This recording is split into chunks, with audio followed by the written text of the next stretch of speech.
what is this? What are people thinking? Is this a bad look or what's going on? I've talked to, over the last couple of days, people who were with him, with the Vikings, with the Bills, with the Texans. And I would say they aren't necessarily surprised. Now, like, I don't think it's more like the girls in the boat. Like, that's not a shocker. And it's like, you didn't expect the drugs, but when you got a bunch of girls on a boat in Miami in that sort of setting, it's not exactly a shocker that there are drugs on the boat. So it's not like the most mind-blowing thing. Now, this also isn't like, I mean, we've seen what happens on boats with NFL players before, with the Love Boat and the and the good Ship Beckham. Yes, that's remember? Right. Yes, in I Miami. That. Yeah. So I think what's interesting about this is, like, now what does Vrabel do? And I sort of think all things are on the table, and I think it's really, to me at least, it's going to boil down to what Steph told Vrabel and how believable it was. Because I think it's going to be hard for anybody. The league's going to look into this, and they're going to hit a dead end because they're not going to be able to prove what was in the bag. There's no way for them to prove what was in the bag. So then it's up to the team to make a decision. And if the team wants to recoup any of the guaranteed money, they have to cut him right away. Because you can't hold him on the roster for 2 weeks and then decide, okay, like, we're done with you then. So my guess would be the reason he wasn't at practice. This is purely a guess. But my guess would be the reason he wasn't at practice the other day might be because Mike told him to stay away.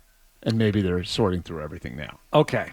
And it was telling some of the stuff that Vrabel said when he was asked about this, didn't avoid it. Repeatedly. He didn't avoid it, but, all right, he's not here. We're coaching the players who are here. It's voluntary. Okay. When he's been here, is he going to be ready? Is he getting ready? He didn't say, he's been doing great and he's doing all the work, and I'm sure, we're going to help to get him ready. He just he reverted back to we're just following protocols on all the players, and it was almost Belichickian. But for Vrabel to avoid the topic of him personally and specifically that player, it didn't sound great for Diggs. That's all. I would say so. I would say, like, based on Steph's reputation, it would be unfair to question his work ethic or his desire to get back on the field. I don't think there's anything in his history that says that he would be doing anything less than everything that he can do to get himself back and healthy and ready to play in the fall. So that's number one, right? Number two, which is what Vrabel said to me, is Vrabel wasn't going to stand up there and give him a you-know-what over what a great job he's doing rehabbing when he just got busted on a boat with girls and drugs. This was not the time for Vrabel to stand up there and talk about what an exemplary worker that Stefon Diggs has been over the last couple of months. Short of proving what's in the bag and short of Stefon Diggs admitting to his head coach, that was cocaine. What really can he can cut him anyway? Would he cut him anyway? Well, so that's just the thing, to prove a point, especially when the wide receiver room stinks to begin with. Here's the thing: is that when you're in your first year, it's different than if you're in 3 years in, 4 years in. You've established yourself. You've been to the playoffs.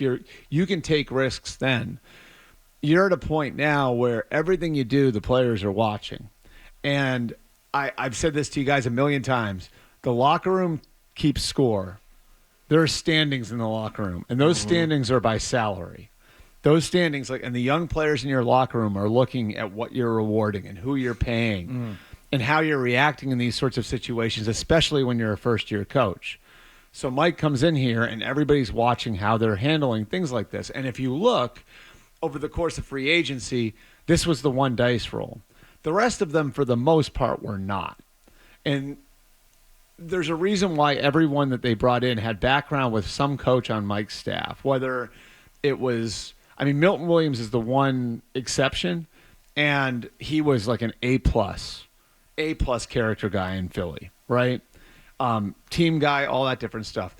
And then you have like Matt Collins and Robert Spillane were in Vegas with Josh, right? You have obviously Harold Landry coming over from Tennessee. Morgan Moses was with Todd Downing with the Jets. Even Steph himself was with Todd Downing with the Vikings. So the point is, like, you're trying to establish like a culture and a way you do things.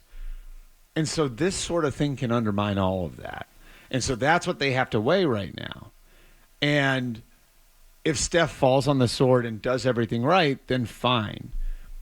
But if Mike thinks he's lying to him, like I would not, I just wouldn't doubt Mike having the stomach to cut him. And the thing is, if you're going to cut him, you kind of have to do it right away. Mm-hmm. Because you can't hold on to him for a month and then decide a month from, because then the guaranteed money, like, it's going to be much harder to go after the guaranteed money, especially the signing bonus that's already earned.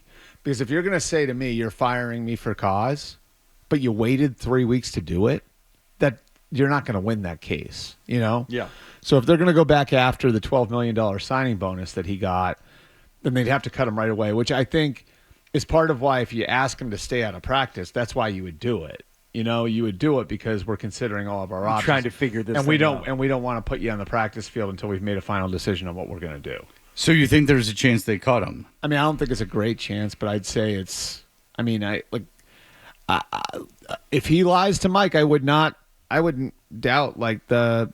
I mean, here's the thing: is like Mike was a player, and has been around this, been around NFL locker rooms for what is it, almost 30 years now.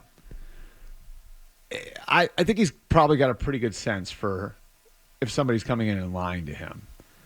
And it's just like how credible whatever Stefon Diggs says to him is. And, I mean, you guys, it's like your kid lying to you. You know what I mean? Like, and Steph's 34 too, so I'm not comparing him. But it's like if he comes in and gives you a believable story and then falls on the sword and goes in front of the team and apologizes to everybody for doing it, for putting everybody in this position where they've got to answer questions for him, then fine.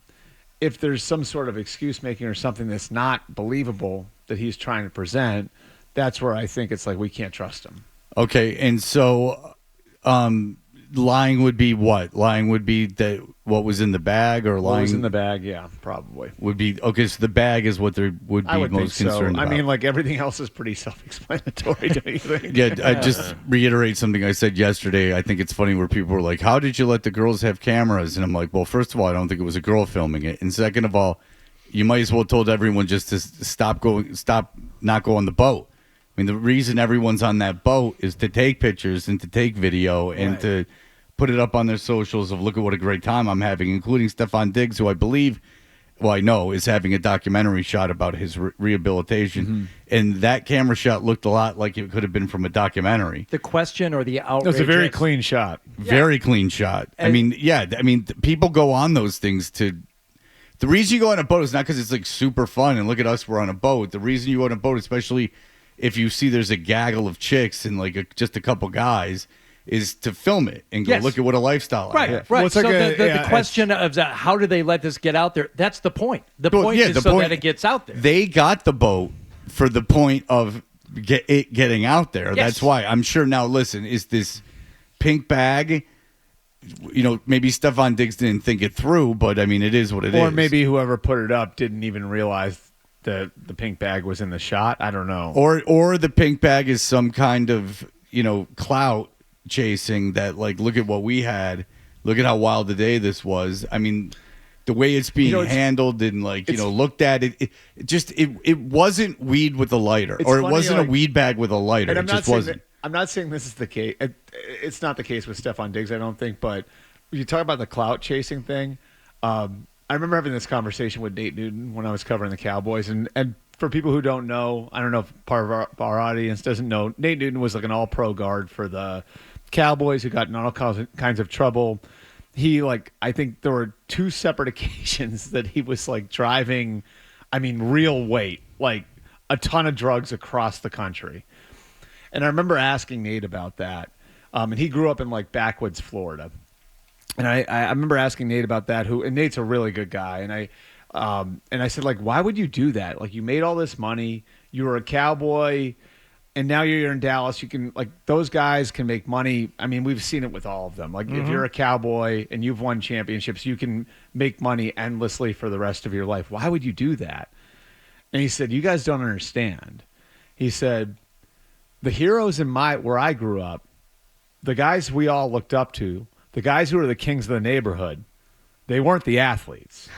It was the drug dealer. They weren't the guy doing restaurant and car dealership endorsements. Yeah, it was, and like I had never thought of it that way. Yeah. But it's like, it's kind of like Scarface. You know what I mean? Like, there's like that element to it where it's like, that guy's the boss. Yeah. You know? Yeah. So like, there's that, like when you're talking about the cloud thing, like that exists too.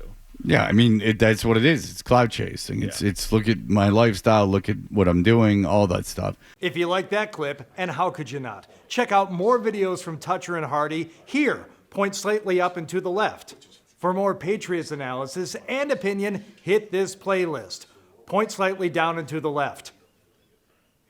And for the latest from the Sports Hub, download at 985thesportshub.com.